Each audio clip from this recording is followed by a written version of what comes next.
সাবেক অর্থ ও পরিকল্পনা মন্ত্রী এম সাইফুর রহমানের ১৬তম শাহাদাত বার্ষিকী উপলক্ষে সাইফুর রহমান স্মৃতি পরিষদ বাংলাদেশের আয়োজনে মৌলভীবাজারে এম সাইফুর রহমান অডিটোরিয়ামে এক স্মরণ সভা ও দোয়া মাহফিলের আয়োজন করা হয়েছে।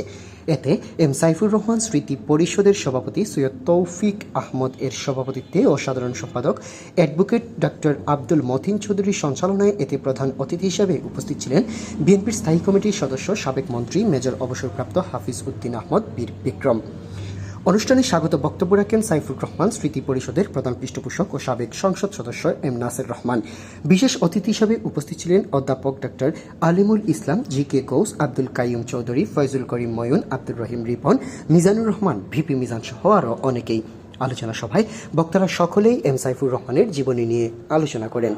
আজকে প্রয়োজন ছিল এম সাইফুর রহমানের মতো একজন রাজনীতিকের, একজন অভিভাবকের, যিনি পুরো দলকে নিয়ন্ত্রণ করতে পারতেন, যার কথায় সারা বাংলাদেশ আন্দোলিত হতো এবং যিনি উন্নয়নের রূপকার হিসাবে আবার বাংলাদেশকে এক স্বর্ণযুগে প্রবিষ্ট করতে সক্ষম হতেন।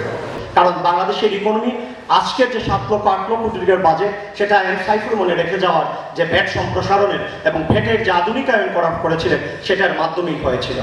সার্বিক সহযোগিতায় আগামী